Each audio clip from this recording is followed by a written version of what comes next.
এই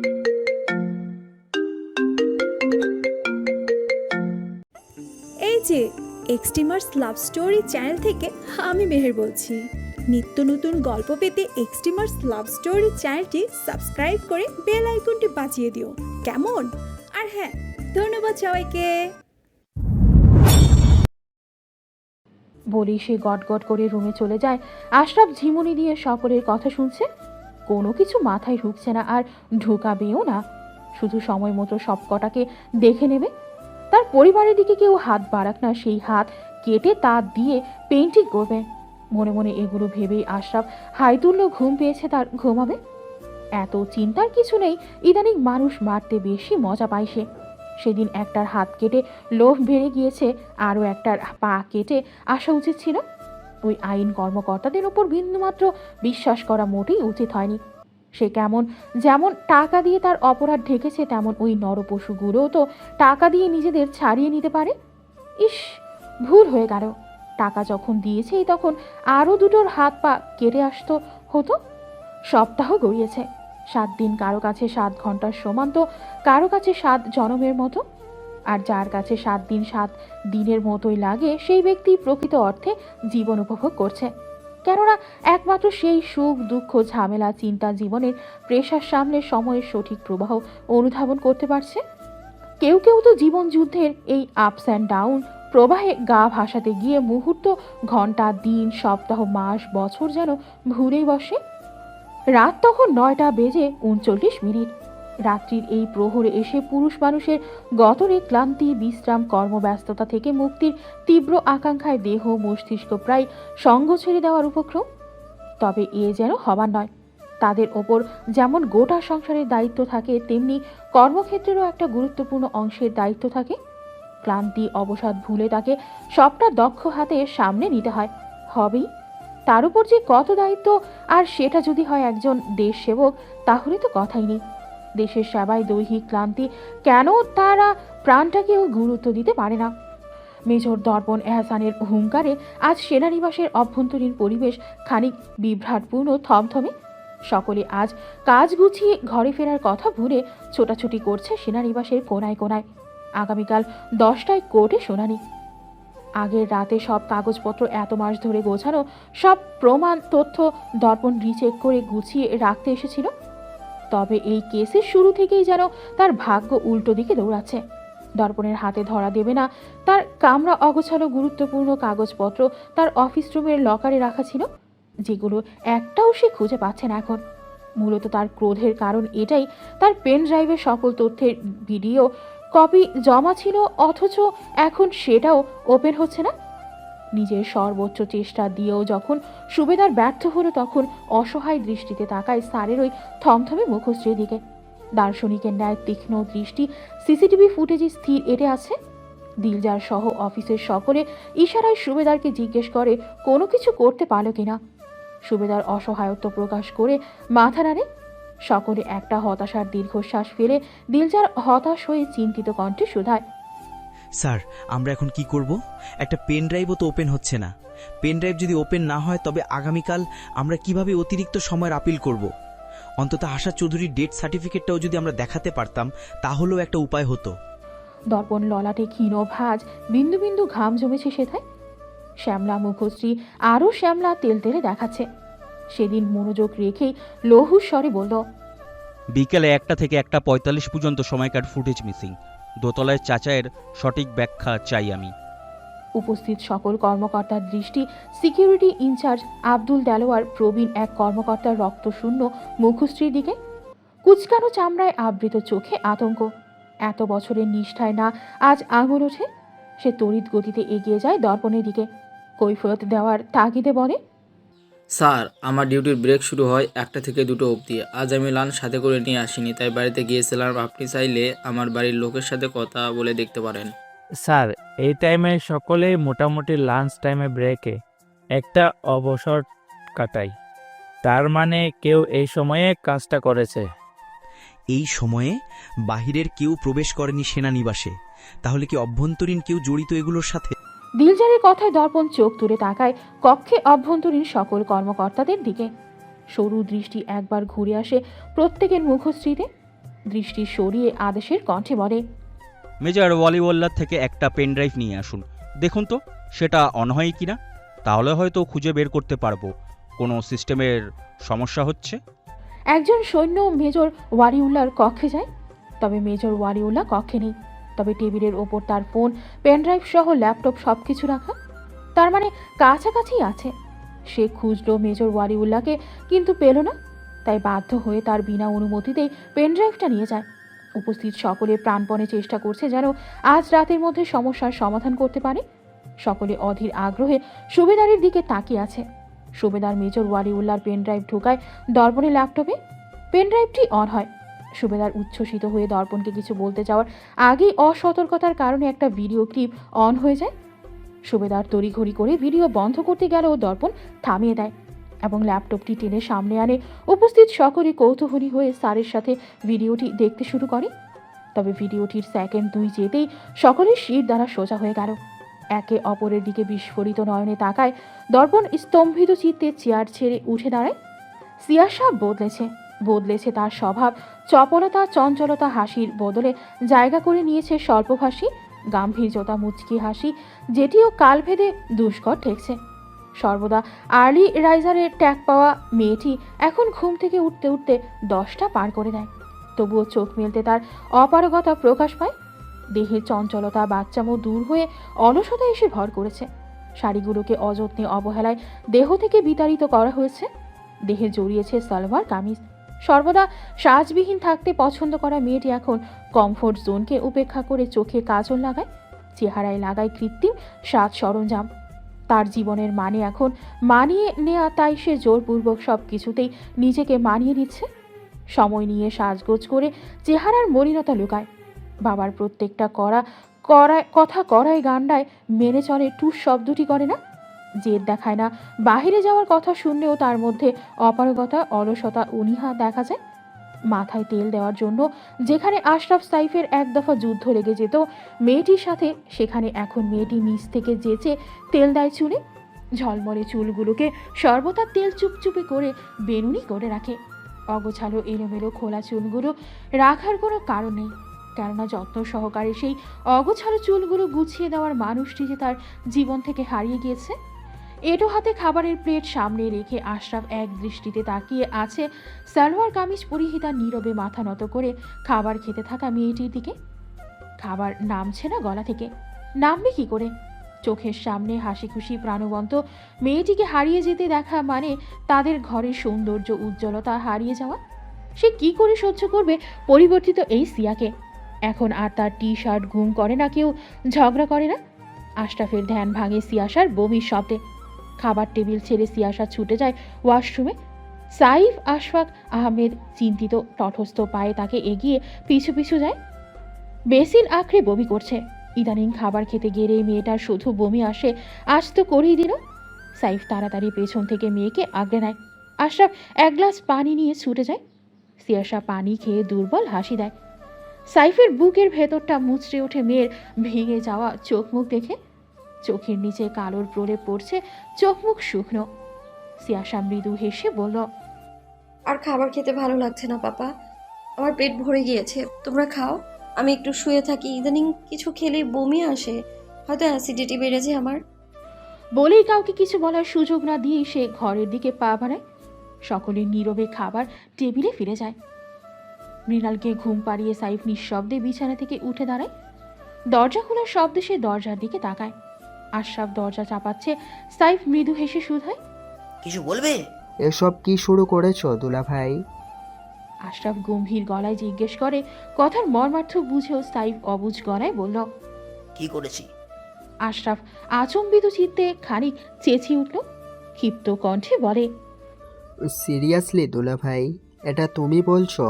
মেয়েটার দিকে চোখ যায়নি তোমার? তুমি কি দেখছো না কি অবস্থা হয়েছে মেয়েটার? না খেতে পাচ্ছে, না ঘুমাতে পাচ্ছে, শরীর ভেঙে চুরে যাচ্ছে, একটু হাসি মুখ দেখা যায় না, আর না ঠিক করে কথা বলে। তুমি কি বুঝতে পারছো মেয়েটি ভিতরে ভিতরে কিভাবে ধ্বংস হয়ে যাচ্ছে? দৈহিক আঘাত সহ্য করা যতটা না কষ্টকর, তার চেয়েও কষ্টকর মানসিক যন্ত্রণা সহ্য করা। একজনকে ভালোবেসে ভুলতে পারল না, এর মধ্যেই তুমি ওকে অন্য এক জায়গায় বিয়ে দিতে চাইছো? মেয়েটা শেষ হয়ে যাবে দুলাভাই। সাইফের মুখশ্রী থমথমে হয়ে ওঠে।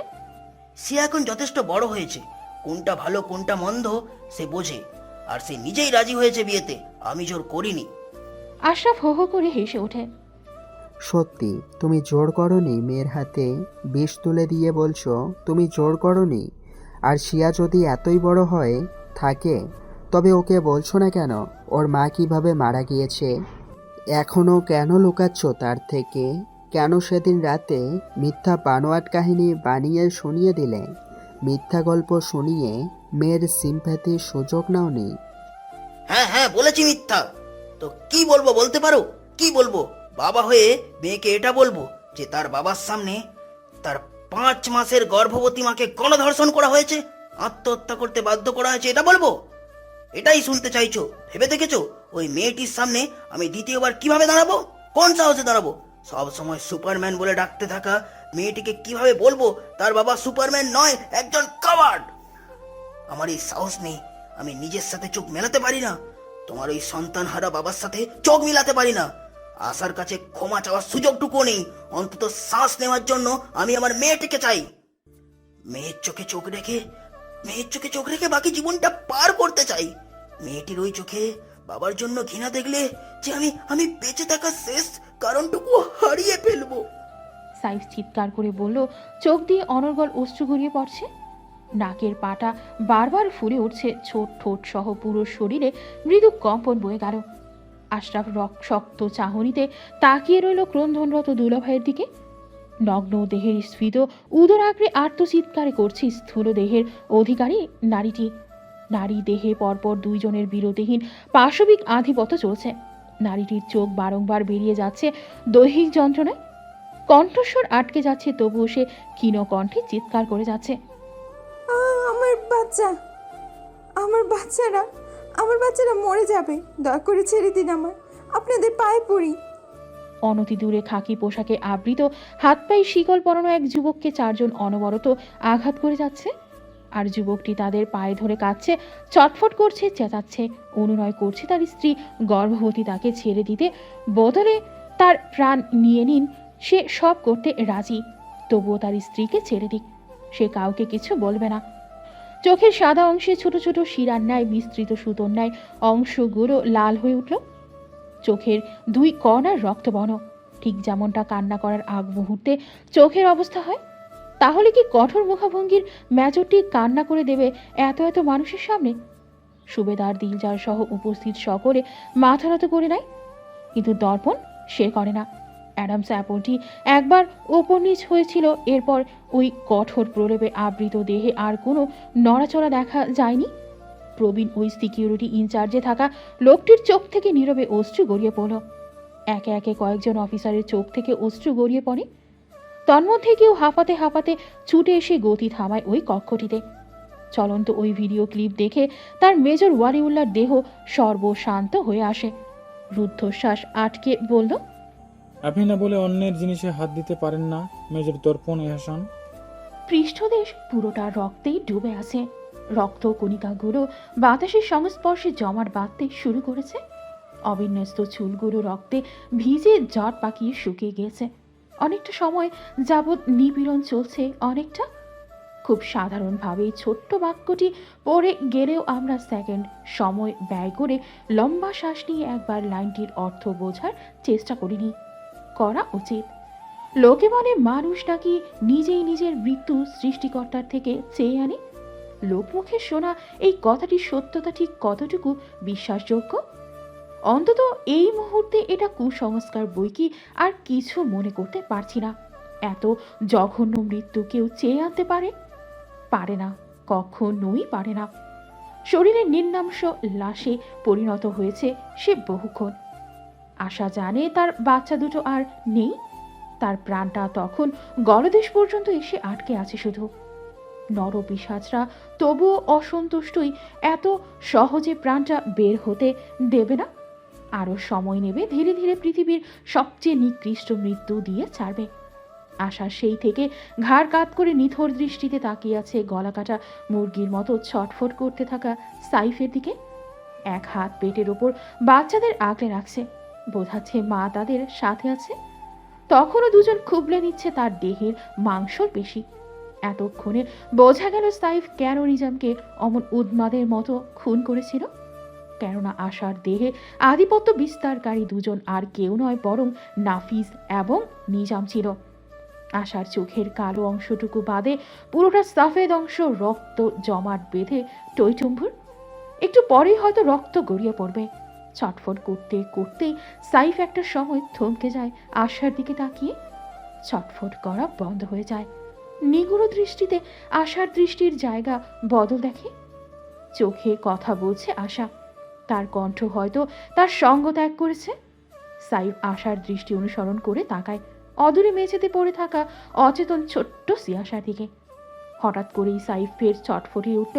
আঁকড়ে ধরা লোকটার পা ছেড়ে ক্ষুধার্ত জন্তুর ন্যায় চার হাত পায়ে ভর করে শিকল ভেঙে আগাতে চায় সামনে। ক্রন্দনরত কণ্ঠে চিৎকার করে বলে ওঠে, তুমি এমনটা করতে পারো না আশা। ততক্ষণে বিকট শব্দে চারপাশে স্তব্ধ হয়ে যায়। আশার দেহ ঝাঁকি দিয়ে ওঠে, মুখ থেকে একদলা রক্ত ছিটকে বের হয়ে যায়। কানের ঠিক 1 ইঞ্চি ওপর থেকে সরু গহ্বর থেকে মগজ সহ রক্তের ফোয়ারা গড়িয়ে পড়ে। আশার এক হাতে তখনও শক্ত করে আঁকড়ে ধরা কালো অস্ত্রটি। হরিণ শাবকের ন্যায় চোখ দুটো সাইফের দিকে তাক করা। সাইফ সেদিন হয়তো বুঝতে পারে আশাকে শ্যুট করা শেখানো তার জীবনের সবচেয়ে বড় ভুল ছিল। আর আশা, সে হয়তো যেতে যেতেও সাইফকে ধন্যবাদ জানিয়ে গিয়েছে তাকে শ্যুট করা শেখানোর জন্য। সাইফের কারণেই তো সে তাড়াতাড়ি ওই নরকীয় যন্ত্রণা থেকে মুক্তি পেয়েছে। দর্পণ আর পারে না চোখ খুলে রাখতে। নাকের পাটা ফুলে উঠেছে বারংবার। বন্ধ নেত্রে খামচে ধরল নিজের পোশাক। মুখটি লাল হয়ে উঠল। ভিডিওটি বন্ধ হয়ে যায়। ঠিক 10 মিনিট পর্যন্ত সেনানিবাসের ওই কামরাটি থেকে টুস শব্দটি শোনা যায়নি। 10 মিনিটের মাথায় সুবেদারের নাক টেনে কেঁদে ওঠায় সেই নীরবতা ভাঙে। দু হাতে ইচ্ছে মতো ঘষছে চোখ মুখ, তবুও অনর্গল পড়তে থাকা অশ্রু আটকাতে পারছে না। পুরুষ মানুষেরও তো কত ভেদাভেদ। এক পুরুষ আরেক পুরুষের বর্বরতায় কাঁদছে। পৃথিবীর বড় আজব এক জায়গা, সৃষ্টিকর্তার বানানো একটা গেমল্যান্ড, যেখানে এই মানুষগুলো গেমের অংশ। তাদের খেলতে আনা হয়েছে, অথচ তারা নিজেদের ভেবে বসেছে অধিপতি। উপস্থিত সকলে ব্যস্ত হাতে চোখের পানি লুকাচ্ছে। পুরুষদের কাঁদতে নেই। তন্মধ্যে মেজর ওয়ারিউল্লাহ লেদারের বুটজোড়ার শব্দ তুলে এগিয়ে যায় চেয়ার টেনে বসে কনফারেন্স টেবিলে। থমথমে মুখে একটা মিনারেল ওয়াটারের বোতল তুলে নেয়। এক ঢোক গিলে ধীরে শব্দহীন বোতলটি টেবিলে রেখে দেয়। চোখ তুলে তাকায় নতমস্তকে দাঁড়িয়ে থাকা ব্যক্তিটির দিকে। চেয়ারে গা এলিয়ে দিয়ে উৎকণ্ঠার সাথে বলল, আপনি সেদিন যখন আমার জীবন বৃত্তান্ত বর্ণনা করেছিলেন না, তখন আপনি একটা জিনিস ভুল বলেছিলেন। জানেন সেটা কি? লালা ভাই আরক্ত চোখ দুটো তুলে শীতল দৃষ্টিতে তাকায় দর্পণ। চোখে তার অবসাদ গ্লানি। সে আগে থেকেই জানতো আশা চৌধুরীর মৃত্যুর কারণ, তবে স্বচক্ষে এর নির্মমতা সে সহ্য করতে পারল না। গত মাসে সে যখন সদর হাসপাতালে ভর্তি ছিল, তখন এক প্রৌঢ় মহিলা যে ওই হাসপাতালের আয়া, তার সাথে তার পরিচয় হয়। কথায় কথায় সেই বলে ফেলে তার চাকরির প্রথম পর্যায়ে সে এক নির্মম দৃশ্য দেখেছে, যা সে আজ পর্যন্ত ভুলতে পারেনি। একজন আঘাতপ্রাপ্ত সেনাবাহিনী কর্মকর্তা তার গর্ভবতী মৃত স্ত্রীকে নিয়ে ছুটে এসেছিল। যমজ বাচ্চা ছিল পেটে। ডাক্তারের পায়ে ধরেছিল, উন্মাদের মতো অনুরোধ করেছিল তারা যেন তার স্ত্রীর চিকিৎসা করে। তার স্ত্রী ঠিক আছে, তার বাচ্চারা ঠিক আছে, চিকিৎসা দিলেই ঠিক হয়ে যাবে। ডাক্তাররা মুখ দেখেই বলে দিয়েছিল বডির অবস্থা ভালো না, তাড়াতাড়ি দাফন সম্পন্ন করুন। সেই যুবকটি তখন ক্ষিপ্ত হয়ে ডাক্তারকে মারধর করে। তার স্ত্রীকে বডি কেন বলছে? সেই আয়াটি নিজ মনে গল্পে বলেছিল দর্পণের অবস্থানরত রুমের পরিষ্কার করতে করতে। দর্পণ সন্দেহবশত আয়াটিকে সাইফের ছবি দেখায়, জিজ্ঞেস করে এটাই কি সেই যুবকটি? আয়াটি তখন চোখ বড় বড় করে তাকায় দর্পণের দিকে, বলে এসব নিষিদ্ধ কথা তাদের বলতে নিষেধাজ্ঞা রয়েছে। সে কথা বলতে বলতে বলে ফেলেছে। দর্পণ যেন কাউকে কিছু না বলে তার জন্য অনুরোধ করতে শুরু করে। এগুলো জানাজানি হলে তাকে অনেক সমস্যায় পড়তে হবে, কেননা ওই লাশটি নিয়ে যাওয়ার পর সকল তথ্য মিটিয়ে দিয়ে গিয়েছে একদল লোক, এমনকি ডেথ সার্টিফিকেটও পুড়িয়ে ফেলেছে। পোস্টমর্টেমও করতে দেয়নি। দর্পণ সেদিন শোনে সাইফ চৌধুরী জীবনে ঘটা এই নৃশংসতার কাহিনী। তবে এই আয়াটি বলেছিল তাকে খুন করা হয়েছে। তবে এটা খুন নয়, ফোর্সড সুইসাইড ছিল। এটা সে জানতো না, আজকেই জানলো। আপনি বলছিলেন ট্রেনিংয়ের সময় আমরা 2 বন্ধু ছিলাম, সাইফ এবং আমি। আপনার ভুলটা এখানেই ছিল। পুরো তথ্য কালেক্ট করতে আপনি পারেননি। ট্রেনিংয়ের সময়কালীন আমরা 2 জন নয়, বরং 3 জন বন্ধু ছিলাম। বন্ধু শব্দটির গভীরতা কতটা সেটা আমাদের না দেখলে বোঝা যেত না। এত গাঢ় বন্ধু ছিল। নাম জানতে চাইবেন না? আরেকজন কে ছিল? মেজর ওয়ালিউল্লাহ পুনরায় বলে। সকলের উৎসুক শ্রীদল চাহনি মেজর ওয়ালিউল্লাহর দিকে। একে একে ধীরে গতিতে সকলে চেয়ার টেনে বসে, দর্পণও বসে। মেজর ওয়ালিউল্লাহ নিজ থেকেই আবারও বলতে শুরু করল। তৎকালীন সেনাপ্রধান জেনারেল ইফতিসাম গাদ্দাফির বড় ছেলে ইফতিসাম এনাম। জেনারেল ইফতিসামের সততা নিষ্ঠা এতটাই প্রকট ছিল যে সে নিজের ছেলেকে সেনাবাহিনীতে যোগদানের কোনরূপ সহায়তা কিংবা সুপারিশ করেননি। নিজের যোগ্যতায় চাকরি পায় সে। সিলেকশনের সময় থেকেই আমাদের 3 জনের পরিচয়। ধীরে ধীরে সেই পরিচয় বদলে বন্ধুতে পরিণত হয়। আমরা 3 জনই সিলেক্টেড হই। তবে সময় গড়াতে গড়াতে সাইফের দক্ষতা, সাহসিকতা, কাজের প্রতি আগ্রহ ছড়িয়ে পড়ে পুরো সেনানিবাসে। খুব অল্প সময়ে সাইফ পদোন্নতি পেয়ে যায়। আমরা সকলেই একত্রিত হয়ে আনন্দ উল্লাসের সাথে কাজ করতাম। জীবনের স্বর্ণালী সময় কাটাচ্ছিলাম আমরা 3 জন। আস্তে আস্তে আমাদের বন্ধুমহল বাড়তে থাকে। কাজ, ডিউটি শেষে বন্ধুরা মিলে আড্ডা, একসাথে কেস হ্যান্ডেল করা এবং দক্ষতা ও বুদ্ধিদীপ্তর সাথে সফলতা অর্জন করাই আমাদের। সকাল 6টায় সাইফ সেনানিবাসে আসে।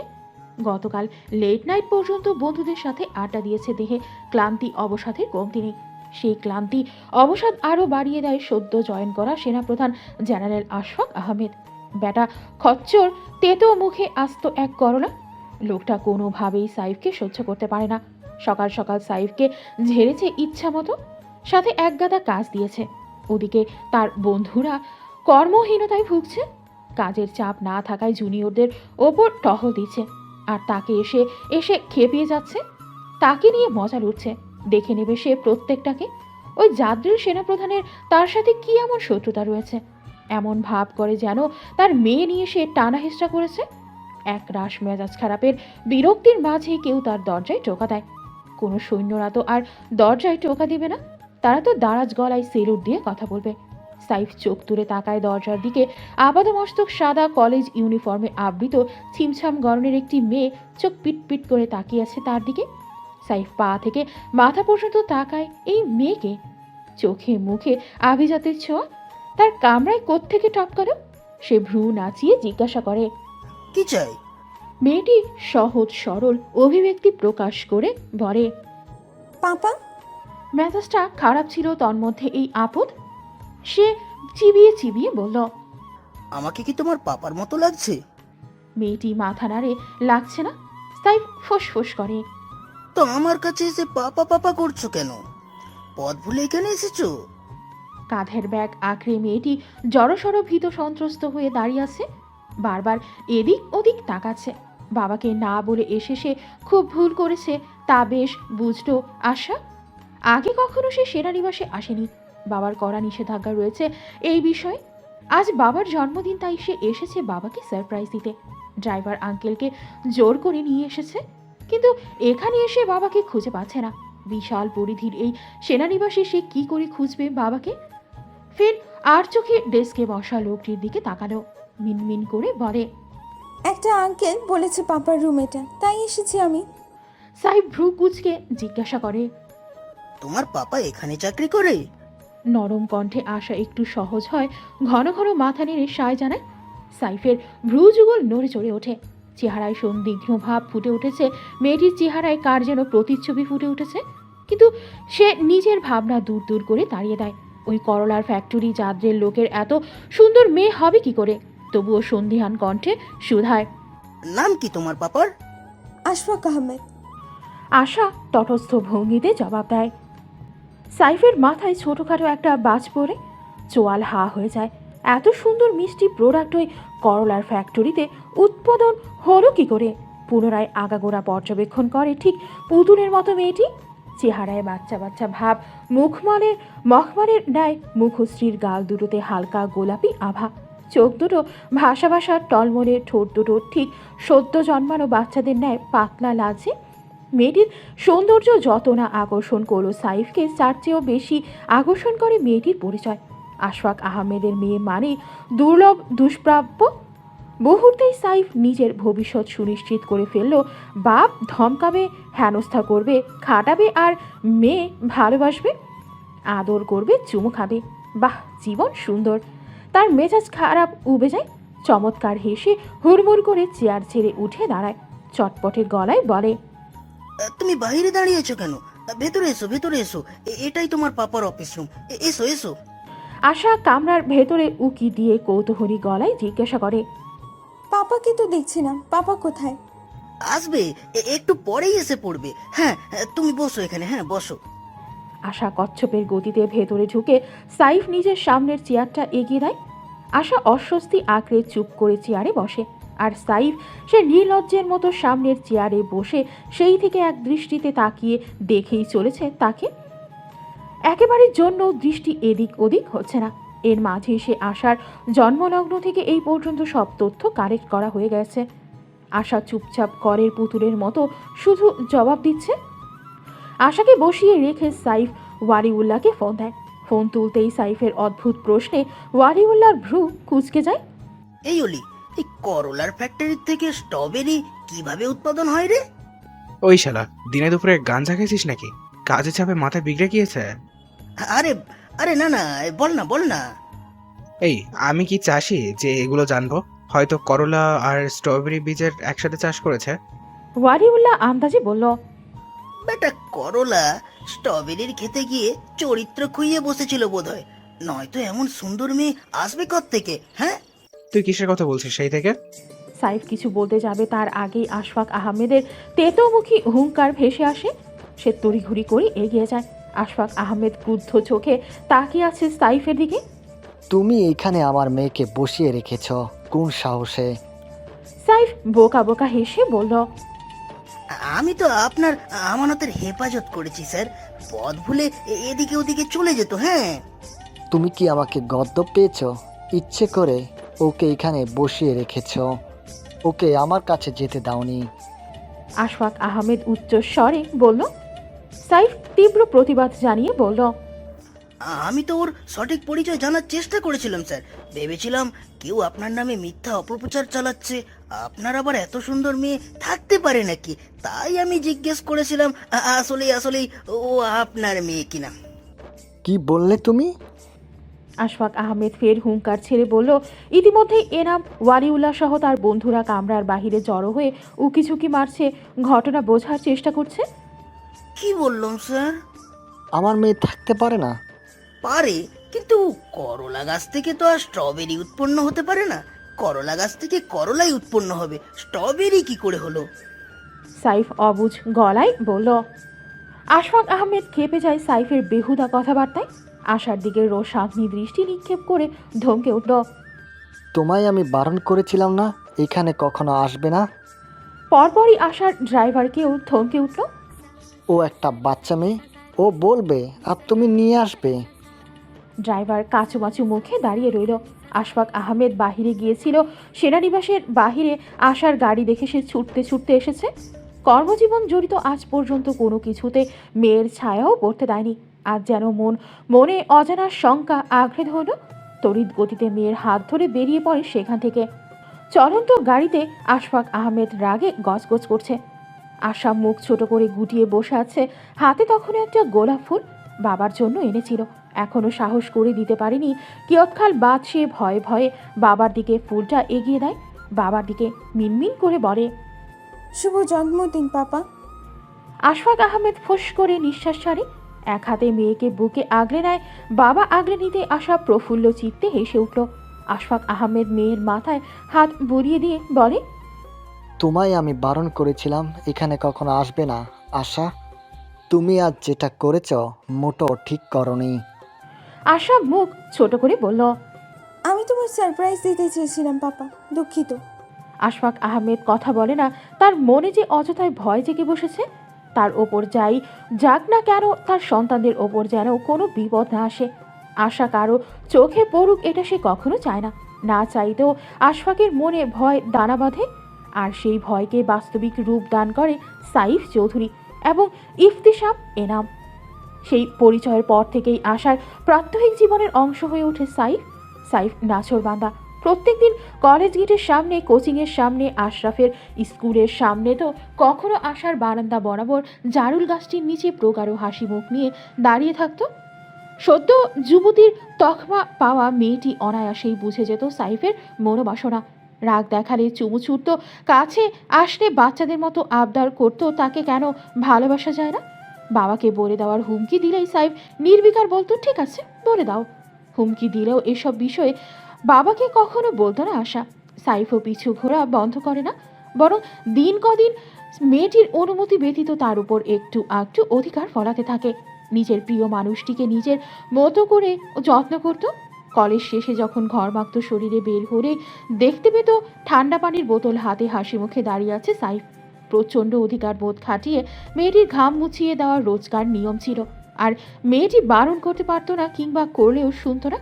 অতি ক্ষীণ সময়েই নব পরিস্ফুটিত যুবতী মনটিতে প্রেমময় দোলা দিয়ে যায় সাইফ নামক তেরা নাছোড় বান্দা ব্যক্তিটি। সাইফের এমন পিছু পিছু ঘোড়া, তার যত্ন নেওয়া, তার কাছে আসলেই বাচ্চাদের মতো আবদার করা, তার বাবার আজ তাকে কি কি বলেছে, কেমন ব্যবহার করেছে, এগুলো আক্ষেপ নিয়ে বলা আশার খুব ভালো লাগতো। সাইফ প্রথম পুরুষ যে প্রেম নিয়ে হাজির হয় আশার জীবনে, সেটি ফিরিয়ে দেওয়ার সাধ্য আশার ছিল না। জড়িয়ে পড়ে প্রেম নামক এক ঔষধহীন রোগে এবং 2 বছর বাবার আড়ালে চুটিয়ে প্রেম করে। সাইফ একজন সাহসী চৌকস, তীক্ষ্ণ বুদ্ধি, দীপ্ততার মানুষ হলেও বন্ধুদের কাছে ঠিক এর উল্টো চরিত্র প্রকাশ পেত। বন্ধুদের সঙ্গে সাইফ বোকাশোকা, ফাজিল, দুষ্ট, হাস্যরসাত্মক একজন মানুষ। এটাই স্বাভাবিক। পৃথিবীতে এই বন্ধুত্ব সম্পর্কটা যে বড়ই বিশেষ এবং অনন্য। সাইফের এই দ্বিচারিতার কারণেই বহু সময় বহু কিছু এড়িয়ে যেত। তেমনি সাইফের দৃষ্টি থেকে এড়িয়ে গিয়েছিল কারোর হিংস্র, হিংসাত্মক, লোভী দৃষ্টি। গতকাল সারা রাত এনাম এবং ওয়ালিউল্লাহ সাইফের ফ্ল্যাটে ছিল। এমন প্রায়শই থাকে তারা। 3 জনে সারা রাত বিছানায় এপাশ ওপাশ গড়াগড়ি করেছে, তো কতক্ষণ দাবা খেলেছে, কিংবা আধ খাওয়া হার্ড ড্রিঙ্কসের ক্যানেল বোতলগুলো ছুঁড়ে মারেছে পাশের ফ্ল্যাটের বারান্দায়। আড্ডার মাঝেই এনাম জিজ্ঞেস করে সাইফ আশাকে নিয়ে কতটা সিরিয়াস, ভবিষ্যতে কি ভেবেছে। বাহিরের লোক কিংবা বন্ধুমহল হোক না কেন, কোনো ক্ষেত্রেই সাইফ আশাকে নিয়ে চর্চা করতে স্বাচ্ছন্দ্য বোধ করে না। তবুও বন্ধুর প্রশ্ন উপেক্ষা করার ক্ষমতা তার মাঝে ছিল না। সে চিলমুড়ে হাসতে হাসতে জবাব দেয়, জেনারেল আশফাক আহমেদের কাছে প্রস্তাব পাঠাবে। রাজি হলে হবে, নয়তো তার সামনে থেকে তুলে নিয়ে যাবে, বিয়ে করে বাচ্চা কাচ্চা নিয়ে হাজির হবে। বন্ধুর ফাজদামো কথার পরিপ্রেক্ষিতে হাসির রোল পড়ে যায় কামরাটিতে। তার ঠিক 1 সপ্তাহের মাথায় আশফাক আহমেদ সাইফ ও আশার সম্পর্কের কথা জেনে যায় এবং আশার বিয়ে ঠিক করে ফেলে। তবে পাত্র বেশে নিজের প্রিয় বন্ধু ইফতিসাম এনামকে দেখে বুঝতে বাকি থাকে না সাইফ বন্ধুত্বের কাছে ঠকে গিয়েছে। আশফাক আহমেদ কিভাবে জানতে পারলো সেটাও পরিষ্কার হয়ে যায়। এনামের কাছে গিয়ে জবাবদিহিতা করলে এনাম মৃদু হেসে নীরবে চলে যায়। বন্ধুর থেকে পাওয়া সামান্য আঘাত সাইফকে অনেকটা ক্ষতবিক্ষত করে। তবে সব বাধা উপড়ে সাইফ আশাকে নিজের করে নেয়। বিবাহের 2 বছরের মাথায় আশা অন্তঃসত্ত্বা হয়। সেটাও আশার নিজের ভুলের কারণেই। এই নিয়ে সাইফ আর আশফাক আহমেদের মধ্যে দ্বন্দ্বের শেষ ছিল না। আশার বয়স কম ছিল, উপরন্তু সে নরম ধরনের মেয়ে, সে কখনোই প্রসব বেদনা সহ্য করতে পারবে না। তার মেয়ের কিছু হলে সে সাইফকে ছেড়ে কথা বলবে না। গর্ভাবস্থার পুরো সময়টা আশা তার কাছে থাকবে, এমন আরও বহু নিয়ম কানুন তৈরি করে। সাইফ দাঁতে দাঁত চেপে শ্বশুরের সব উৎপাত মেনে নেয়। দিন শেষে সে বাবা হচ্ছে, এটাই সবচেয়ে বড় আনন্দ। আশাও বেবি ক্যারি করার জন্য মানসিক এবং শারীরিকভাবে দুটো দিক থেকেই স্ট্রং ছিল। অতঃপর সিয়াশার জন্ম হয় এবং আশা একদম সুস্থ সবলভাবে মেয়ের জন্ম দেয়। একটা সুখী দাম্পত্য জীবন উপভোগ করছিল সাইফ। বিবাহের 7.5 বছর স্বপ্নের মতো কাটল সাইফের কাছে। তবে সাইফ হয়তো ভুলেই বসেছিল তার আনন্দের জীবন শুরু হওয়ার আগেই কেউ তার সুখের ওপর কুনজর দিয়ে বসেছিল। সিয়াশা তখন কেবলমাত্র 5.5 বছর বয়সে। সাইফ ট্রাইসেভেন নামক কেসটির সাথে জড়ায়। সে ব্যস্ত সময় পার করছিল। সেই ব্যস্ততায় খানিক ভাটা পড়ল আশা দ্বিতীয়বার অন্তঃসত্ত্বা হওয়ায়। আশা ওয়াজ প্রেগনেন্ট উইথ 2 ফিটাস। স্ত্রীর দ্বিতীয়বার অন্তঃসত্ত্বার কথা শুনে সাইফ 1 সপ্তাহ পলাতক ছিল। এইবার তার শ্বশুর তাকে পেলে রিমান্ডে দিয়েই ছাড়বে। আশফাক আহমেদ বেশ চিন্তিত হয়ে মেয়েকে নিয়ে। তারা ট্রাই সেভেনের সাথে যুক্ত হয়েছে 6 মাস প্রায়। ব্যস্ততা বেড়েছে জীবনের ঝুঁকি। এর মধ্যে সিয়াসা এবং আশার নিরাপত্তা নিশ্চিত করা তাদের জন্য কষ্টসাধ্য হয়ে যাচ্ছে। তাদের দুজনের মধ্যে একজন সবসময় তাদের সাথে থাকা প্রয়োজন। এর মধ্যে আশার অন্তঃসত্ত্বার খবর আশফাক আহমেদকে শঙ্কিত করে তুলছে। সাইফ ফিরে আসে 8 দিনের মাথায়। বাড়িতে না গিয়ে সোজা সেনানিবাসে যায়। ভয়াল দেহে কচ্ছপের গতিতে বন্ধুদের খুঁজতে খুঁজতে অফিসে ঢুকলেই সাথে সাথে একজন সৈন্য বলে উঠল তাকে আশফাক আহমেদ নিজের অফিসে ডেকেছে। সাইফ দাঁত খিঁচে দাঁড়িয়ে যায়। একটা জুনিয়র সেনা কর্মকর্তা বলেছিল আজ আশফাক আহমেদ অফিসে আসেনি, তাই এসেছিল। কিন্তু বিধি বাম, ভাগ্য তার সহায় নেই। লম্বা শ্বাস নিয়ে সে এগিয়ে যায়। যেতেই দেখা মিলে ওয়ালিউল্লাহ সহ তার বাকি 2 বন্ধুর বেরং মুখ। সাইফকে দেখতেই ওয়ালিউল্লাহ ক্ষিপ্ত হয়ে তেড়ে আসে তার দিকে। কলার চিবিয়ে চিবিয়ে বলল, শালা বাপ হবি তুই, বেতন কাটবে আমাদের কেন? সাইফ কপাল কুঁচকে নির্লিপ্ত চিত্তে কলার ছাড়িয়ে নিল। ভাব নিয়ে বলল, বন্ধুরা বন্ধুর সকল সুখে দুঃখে পাশে থাকে। আগামী 2 মাস আমার বেতনও থাকবে না, তোদেরও থাকবে না। এটাই তো আসল বন্ধুত্ব। এনজয় কর। ওয়ালিউল্লাহ আরও তেতে উঠল সাইফের কথায়। সাইফ কোথায় আছে জানতে চেয়েছিল আশফাক আহমেদ। তারা জবাব দিতে না পারায় তাদের 2 মাসের বেতন কেটে দেয়। সে ভাবছে তারা মিথ্যে কথা বলছে। ওয়ালিউল্লাহ 2-1টা ঘা বসিয়ে দেবে তার আগেই বাচ্চা বাচ্চা কণ্ঠে কেউ পাপা বলে চেঁচিয়ে উঠল। ওয়ালিউল্লাহ থেমে যায়। সাইফের মুখশ্রী চকচক করে উঠল মেয়ের কণ্ঠে। মেয়ে এখানে? এর মানে তার শাস্তি অর্ধেক মৌকুফ। সে চমৎকার হেসে ঘাড় কাত করে শ্বশুরের কামরার দরজা আঁকড়ে দাঁড়িয়ে থাকা ছোট্ট মেয়েটির দিকে তাকায়। পরনে তার ভেজিটেবল প্রিন্টেড রম্পার। বাবার দিকে অশ্রুসিক্ত নয়নে তাকিয়ে আছে। সাইফের ভেতরে অনুশোচনার রাগ হয়। এই বাপ মেয়ের কারণে সে তার মেয়ে থেকে 7 দিন দূরে ছিল। সে কি বলেছে নাকি বেবি নাও? মেয়ে প্রত্যেকবার এমন ভুল করবে আর বাপ বন্দুক তাক করবে তার কপালে। অসহ্য। আলগোছে ছুটে যায় মেয়ের কাছে। হাঁটু গেড়ে বসে অজস্র চুমুতে ভরিয়ে তোলে ছোট্ট মুখটি। আদুরে গলায় বলে, পাপা সরি প্রিন্সেস, তোমার নানু ভাই আমাকে খুব বকে, তাই লুকিয়েছিলাম। এই দেখবে, এখনো বকবে আমায়। ঠিক তোমার টিচার্সরা তোমায় যেমন বকে না, ওই তেমন। সিয়াসা পিট পিট করে তাকিয়ে থাকে বাবার দিকে। বাবাকে নানু ভাই বকে টিচার্সদের মতো? তাহলে তো পেটায়ও। অনতি বিলম্বে ছোট্ট মুখটিতে রাগ দেখা গেল। থমথমে মুখে বাবার হাতটি ধরে ভেতরে নিয়ে যায়। আশফাক আহমেদ খেয়ে ফেলা দৃষ্টি তাক করে সাইফের দিকে। সাইফ কাচুমাচু করে মেয়ের দিকে তাকায়, ইশারায় বলে, দেখেছো তোমার নানু ভাই আমায় কিভাবে ভয় দেখাচ্ছে? সিয়াসা গম্ভীর মুখে নানু ভাইকে ধমকে উঠল, নানু ভাই চুপ চুপ, আমার পাপাকে বকছো কেন তুমি? তুমি পচা, তুমি আমি একটুও ভালোবাসি না। আশফাক আহমেদের রাগী মুখটা চুপসে যায় নাতনির কথায়। নাতনির সামনে কোনো ক্রমে সে রাগ দেখাতে পারবে না, তাহলে নাতনি তাকে ছেড়ে কথা বলবে না। সে খানিক চাপা কণ্ঠে বলে, আমার মেয়েকে প্রপার টাইম কেয়ার এমন নিরাপত্তা না দিতে পারলে তোমায় আমি দেখে নেব। নানু ভাই। সিয়াসা আবার গম্ভীর গলায় সাবধানী বার্তা ছুড়ে নানু ভাইয়ের উদ্দেশ্যে। আশফাক আহমেদ চুপ হয়ে যায়। সিয়াসা চটপট বাবার গালে চুমু দিয়ে প্রগাঢ় হেসে বলে, নানু ভাইকে বকে দিয়েছি পাপা, আর তোমার ভয় দেখাবে না, বকবে না আর তোমায়। সাইফ মৃদু হেসে মেয়ের নাক টেনে দিয়ে বলে, thank you princess. Ashfaq Ahmed আর চোখে বাবা মেয়ের আহ্লাদ দেখে গমগমের স্বরে বলে, গিন্নিকে নিয়ে বাড়িতে যাও, আশা চিন্তা করছে। সাইফ প্রফুল্ল হেসে বলল, যাচ্ছি, ধন্যবাদ আব্বু। আশফাক আহমেদ তেতে উঠে বলল, তোমায় বারণ করেছি না, অফিসে আব্বু বলবে না, স্যার বলবে। সবসময় তুত্তারামো, যেটা বারণ করব সেটা আরও বেশি বেশি করে। সাইফ মুখ ছোট করে নিল, দুঃখী দুঃখী ভাব করে বলল, ঠিক আছে আব্বু, আর কখনো আমি অফিসে আপনাকে আব্বু বলে ডাকবো না। এখন আমি আসি আব্বু। হ্যাঁ, নিজের খেয়াল রাখবেন। সাইফ মিটিমিটি হেসে বলল। আশফাক আহমেদ তীব্র রোষানলে তেড়ে গেল তার দিকে।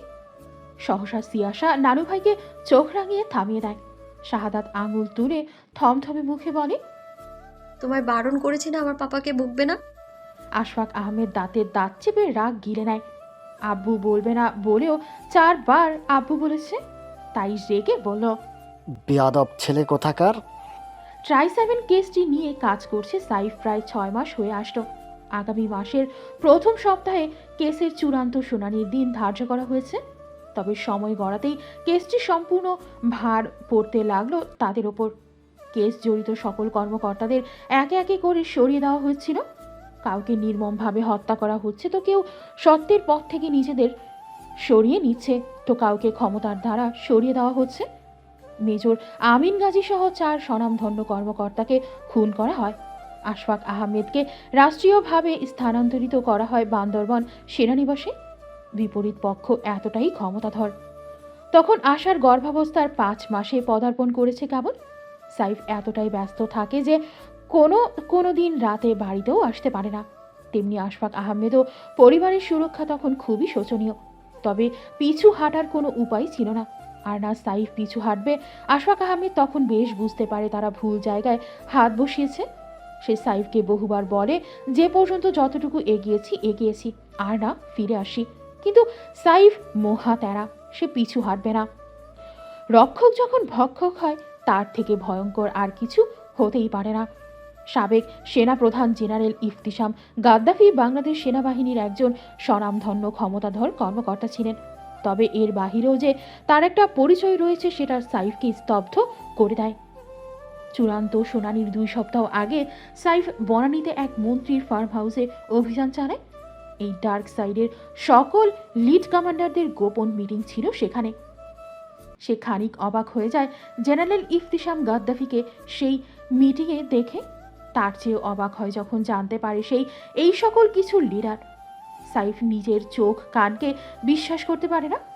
এতদিন যাকে সে শ্রদ্ধা করে আসতো, যার পথ অনুসরণ করে নিজের কেরিয়ার গড়েছে, সেই দেশটার শান্তি হরণ করছে। নিজের ওপর সাইফের ঘৃণা হতে লাগলো। যেই ক্ষমতা দেয়া হয়েছে সাধারণ মানুষ দেশের রক্ষার্থে, সেই ক্ষমতা তাদেরই বিরুদ্ধে প্রয়োগ করা হয়েছে। মুহূর্তের মধ্যেই সাইফ নিজের আবেগ অনুভূতির সামনে নিজেকে ইস্পাতে পরিণত করে। এক কঠিন সিদ্ধান্তে উপনীত হয়। সে ভেবেছিল গোড়া যদি উপড়ে দেওয়া হয় তবে সেটা আর কখনো মাথা উঁচু করে দাঁড়াতে পারবে না। তাই নিয়ম এবং উপর মহলের আদেশের বিরুদ্ধে গিয়ে সেদিন অতর্কিত হামলা চালায় সেই ফার্ম হাউসে। তার আদেশেই সেনাবাহিনীর একটা গ্রুপ ব্রাশ ফায়ার করে। যেই হামলায় উপস্থিত সকলে নিহত হয় জেনারেল ইফতিসাম গাদ্দাফি সহ। সেদিন এই চরম বিদঘুটে সত্যের সকল প্রমাণ জড়ো করে সাইফ ঘরে ফিরে আসে। শুনানির 2 সপ্তাহ আগেই সাইফ কোর্টে সাবমিট করার জন্য সকল প্রমাণ কালেক্ট করে ফেলে। কোর্টের কাছে জবাবদিহিতা করতে তারা প্রস্তুত করে নিজেদের। বিজয়ের উল্লাস বয়ে যায় সেনানিবাস সহ ট্রাই-7 নিয়ে কাজ করা প্রত্যেকটি সোলজারের পরিবারের মধ্যেও। এখন আর কোনো বিপদ নেই। গোড়া থেকেই তো সব শেষ করে দিয়েছে সাইফ। তবে সবসময় আমরা যেমনটা আশা করি তেমনটা হয় না। সাইফকে ভুল প্রমাণিত করে কোর্টের শুনানির 1 সপ্তাহ আগে থেকেই পরিস্থিতি কেমন উল্টে যেতে থাকে। আনন্দ উল্লাস শোকে পরিণত হতে থাকে। হঠাৎ করেই সাইফের মা গাড়ি অ্যাক্সিডেন্টে মারা যায়। বান্দরবান সেনানিবাসে থাকা অবস্থায় আশফাক আহমেদের ওপর হামলা হয়। ভাগ্যক্রমে সে প্রাণে বেঁচে যায়, শুধু ডান হাত আর বাঁ পায়ে ফ্র্যাকচার হয়। সে পুরোপুরি অচল হয়ে পড়ে সেখানে। সাইফ কোন দিক থেকে কোন দিকে যাবে ভেবে ওঠার আগেই ওয়ালিউল্লাহর ছোট বোন নিখোঁজ হয় এবং পরের দিন তার ওয়ালিউল্লাহর ছোট বোনের ক্ষতবিক্ষত লাশ পাওয়া যায়। সব মিলিয়ে সাইফ বিধ্বস্ত, এলোমেলো হয়ে ছুটছিল দিক বেদিক উদ্ভ্রান্তের ন্যায়। জেনারেল ইফতিসাম গাদ্দাফিকে তো মেরে ফেলা হয়েছে, তবে এখন আবার কারা করছে এগুলো সেই খোঁজেই সেনাবাহিনীরা ফের তৎপর হয়। তবে সময় তাদের সঙ্গ দেয় না। সাইফ নিজ কর্মে এতটাই ব্যস্ত হয়ে পড়ে যে পরিবারের দিকে নজর দিতে ভুলে যায়। দেখতে দেখতেই কোর্টের শুনানির দিন এসে যায়। সাইফ দৃঢ়চিত্তে নিজ জায়গায় স্থির থাকে। সিয়াশাকে 5 বছর বয়সেই প্রি স্কুলে ভর্তি করা হয়। গতকাল তার পরীক্ষা শুরু হয়েছে। আশার শরীর আগের তুলনায় অনেকটা ভারী হয়েছে। টুইন বেবি ক্যারি করা, উপরন্তু আশার সংবেদনশীল নরম। উঠতে বসতে চলাফেরা করতে তার খুব কষ্ট হয়। তাই গার্ড এবং একজন ন্যানি তাকে রোজ স্কুলে নিয়ে আসে। পরীক্ষার সুবাদে স্কুলের সকল বাচ্চাদের মা বাবা তাদের সন্তানদের স্কুলে নিয়ে আসে, কিন্তু সিয়াশার সাথে কেউ যায় না। এটা নিয়ে সিয়াশার প্রচুর মন খারাপ হয়। তার বাবা মা কেন যায় না তার সাথে? গতকাল বাসায় এসে এটা নিয়ে প্রচুর কান্নাকাটি করেছে সিয়াশা। মাকে রাগান্বিত গলায় বলে, তুমি একটা পচা মোটু, আমি তোমায় ভালোবাসি না। সারাদিন শুধু বিছানায় শুয়ে থাকো। আর সবার মায়েরা তো এইভাবে বসে থাকে না, তারা সবাই তাদের ছেলে মেয়েকে স্কুলে নিয়ে যায়। তুমি কেন যাও না আমায় নিয়ে? আমি ন্যানের সাথে স্কুলে যাব না আর। আশা ছলছল নয়নে মেয়ের অভিযোগ শুনে মনে মনে প্রচুর অসহায়ত্ব বোধ করে। মেয়েকে কিভাবে বোঝাবে তার শারীরিক অবস্থার কথা। এদিকে মেয়ের কথায় তার মন খারাপ হয়ে যায়। সিদ্ধান্ত নেয় আগামীকাল থেকে সে যত কষ্টই হোক না কেন সিয়াশাকে নিজেই স্কুলে নিয়ে যাবে। পরদিন সকালবেলা সিয়াশার খুশির অন্ত নেই। মা তার সাথে স্কুলে যাবে এখন থেকে। কিছুক্ষণ পর পর এসে মাকে জড়িয়ে ধরে চুমু খাবে আর কৌতূহলী গলায় জিজ্ঞাসা করবে, তোমার পেটু এত বড় কেন? আশা হাসি মুখে বলে, এখানে দুটো পুতুল রয়েছে তাই। সিয়াশা ফ্যাল ফ্যাল করে তাকিয়ে থাকে মায়ের দিকে। সেদিন আশা কাউকে কিছু না বলেই বেরিয়ে পড়ে মেয়েকে নিয়ে। সাইফকেও বলেনি যে সে আজ বের হচ্ছে। আশা সেই বের হওয়াই তার কাল হয়ে দাঁড়ায়। সিয়াশার পরীক্ষা শেষ হতেই তারা ভিড় ঠেলে বের হচ্ছিল, কিন্তু গাড়ি পর্যন্ত আর যেতে পারেনি। সবাই বের হয়ে গেলেও যখন তারা কেউ আসে না, তখন ড্রাইভার সব জায়গায় খুঁজতে থাকে। না পেয়ে শেষে সাইফকে জানায়। সাইফ আশ্চর্য হয়ে গেল আশা বাড়ি থেকে বের হয়েছে শুনে। তার মনে ভয় জেঁকে বসল। সে বুঝতে পারে এসব প্রি প্ল্যান্ড। সে উদ্ভ্রান্তের মতো ছুটে যায় সিয়াশার স্কুলে। সব ফোর্স লাগিয়ে দেয় স্ত্রী সন্তানের খোঁজে। ঢাকার এমন কোনো জায়গা বাদ নেই যেখানে সে খোঁজেনি। দেখতে দেখতেই 12 ঘন্টা পার হয়ে গেলেও সাইফ তাদের কোনো খোঁজ পায়নি। তখনই ওয়ালিউল্লাহর ফোনে একটা মেসেজ আসে। আশা আর সিয়াশাকে খুঁজে পেতে হলে যেন সে বোনের হত্যার বিচার দাবিতে করা মামলা উঠিয়ে নেয়। সাইফ প্রতিবাদ করে ওঠে, সেখানেও কোনোভাবেই ওয়ালিউল্লাহকে মামলা উঠিয়ে নিতে দেবে না। কিন্তু ওয়ালিউল্লাহ সেই সাইফের কথা শোনে না। ম্লান কণ্ঠে বলল, একজন মৃত মানুষের জন্য আমি দুটো জীবন্ত প্রাণ বলি দিতে পারি না। সাইফ বলার মতো কিছু পেল না। ওয়ালিউল্লাহ বিনা শব্দ ব্যয় মামলা উঠিয়ে নেয়। সাথে সাথে সাইফের ফোনে একটা ভিডিও আসে, সাথে একটা অ্যাড্রেস। ভিডিওতে ছোট্ট সিয়াশা মায়ের গলা জড়িয়ে ধরে কাঁদছে আর এক যুবক তাকে জোর করে মায়ের থেকে কেড়ে ছাড়িয়ে নিচ্ছে। সাইফ শিউরে ওঠে। মেয়ের গালে গলায় আঙ্গুরের লালচে দাগ। আশার বিবর্ণ মুখ দেখেই বোঝা যাচ্ছে মেয়েটি ওই শরীরে আর পারছে না। 1 ঘন্টার মাঝে সাইফ ওয়ালিউল্লাহ নির্দিষ্ট ঠিকানায় পৌঁছায়। বান্দরবন সদর থেকে দূরবর্তী এক জনমানব শূন্য এলাকায়। বিশালাকার এক দালানে ঢুকতেই তাদের সামনে বাঁধে সাইফের শ্বশুর। অসুস্থ অচেতন আশফাক আহমেদকে দেয়ালের সাথে বেঁধে রেখেছে। আশফাক আহমেদের পা ভাঙা, সে দাঁড়াতেও পারছে না। সে তড়িৎ গতিতে তার বাঁধন খুলতে গেলেই সরব লাঠির আঘাতে ছিটকে পড়ে। সে তৎক্ষণাৎ উঠে দাঁড়ায়। অমনি ভেসে আসে সিয়াশার কান্নারত কণ্ঠ। সাইফ বুঝে উঠতে পারে না কি করবে। ত্রস্ত পায়ে আরেকটু ভেতরে এগিয়ে যায়। সেখানে গিয়ে আরেক দফা চমকে উঠল এনামের কোলে সিয়াশাকে দেখে। সিয়াশা কাঁদছে আর এনাম তাকে জোর করে আদর করার চেষ্টা করছে। জোর জবরদস্তি করতে করতেই সিয়াশা এনামের থুতনি কামড়ে দেয়। এনাম ব্যথায় চেঁচিয়ে ওঠে। ছোট্ট মেয়েটির গালে চড় বসিয়ে দেয়। পরপর এমন তীব্র আঘাত ছোট্ট মেয়েটি সহ্য করতে পারে না, অচেতন হয়ে পড়ে। সাইফ ক্রোধ নিয়ন্ত্রণ করতে পারে না। হাতের গান দিয়েই সজোরে আঘাত করে এনামের মাথায়। এনাম হো হো করে হেসে ওঠে। সাইফ ওয়ালিউল্লাহর কাছে ভয়ঙ্কর ঠেকল সেই হাসি। সাইফ অসহায়ত্ব বোধ করে। সে ভালো করেই জানে এনাম বাবার মৃত্যুর প্রতিশোধ নিয়েই ছাড়বে, কিন্তু কিভাবে? প্রশ্নটি মনে আসতেই পরিবারের সকলের মুখটি ভেসে উঠল স্ফীত উদর সামনে কোমর আঁকড়ে ধরে হাঁটতে থাকা এক আদুরে নারীর অবয়ব। সাইফ নরম হয়, এনামের নিকট এগিয়ে যায় নরম কণ্ঠে শোধায়, এইসব কেন করেছিস? তোদের ক্ষমতা দেওয়া হয়েছে দেশের মানুষের রক্ষার্থে, আর তোরা এক একটা জালিম। কিভাবে পারলি নিজের বন্ধুর ছোট বোনটাকে নরপশুর মতো ছিঁড়ে ছিঁড়ে খেতে? তুই কি ভুলে গিয়েছিস আমাদের বন্ধুত্ব? কত আনন্দ, কত ফাজলামো করতাম, কত সুন্দর দিন কাটিয়েছি আমরা। এইসব কিছুর কি কোনো মূল্য নেই তোর কাছে? হ্যাঁ? মাথা থেকে গড়িয়ে পড়া রক্ত মুছতে মুছতে এনাম তৎক্ষণাৎ প্রতিবাদী কণ্ঠে বলে উঠল, আরে আমি কেন অলির বোনকে খেতে যাব? আমি খাইনি তো, খেয়েছে নিচাম। আমার টেস্ট এত খারাপ না। আমি বারবার গিয়ে আটকাই, সে তোর পছন্দের। আর যেটা আমি চাই সেটা নিয়ে ছাড়ি, হোক দেরিতে। আশা, কোথায় এলাম? হাসে আশা, ওকে স্পেশালি আলাদা রাখা হয়েছে। এখানে দেখছিস না কুকুরের অভাব নেই। সব কটা পারলে চোখ দিয়ে গিলে খাচ্ছিল ওকে। আমার ভালো লাগছিল না। মানতে হবে ভাই, তোর পছন্দ আছে। গর্ভবতী হয়ে রূপের কমতি নেই। এত বড় একটা মেয়ে রয়েছে, তবু সৌন্দর্যের তাকে আমরা টিকতে পারছি না। একবার তুই আমাদের মাঝে এসে গিয়েছিলি, এবার আর তোকে আসতে দেব না। তোকে সামনে রেখেই ওকে আমরা এটাই তোর শাস্তি। এনাম ফিচেল হেসে বলল। পরপরই উৎকণ্ঠিত হয়ে নিজের ভাইদের উদ্দেশ্যে বলে, তোরা মন খারাপ করছিস কেন? তোদের নিরাশ করবো না আমি, তোরা ভাগ পাবি, সবর কর। ইফতিসাম গাদ্দাফির 3 সন্তান, এনাম, নাফিস, নিজাম। এর মধ্যে এনামের মায়ের খোঁজ পাওয়া গেলেও নাফিস এবং নিজামের মায়ের খোঁজ নেই। সাইফের দেহ শীতল হয়ে আসে। অজানা ভয়ে তার বউটা যে অসুস্থ, সে ধীর পায়ে এগিয়ে যেতে নেয় অচেতন মেয়ের কাছে, কিন্তু ছুতে দেয় না। ফের মাথায় সজোরে আঘাত করা হয় তাকে। ইতিমধ্যে ওয়ালিউল্লাহকে বেঁধে ফেলেছে। এনাম শান্ত দৃষ্টি নিক্ষেপ করে ওয়ালিউল্লাহ এবং সাইফের দিকে। ওয়ালিউল্লাহ উদ্বিগ্ন কণ্ঠে বলে ওঠে, তুই যা করতে বলছিস আমরা তো তাই করতে রাজি, ওদের ছেড়ে দে প্লিজ, আশা অসুস্থ। বলি না প্লিজ।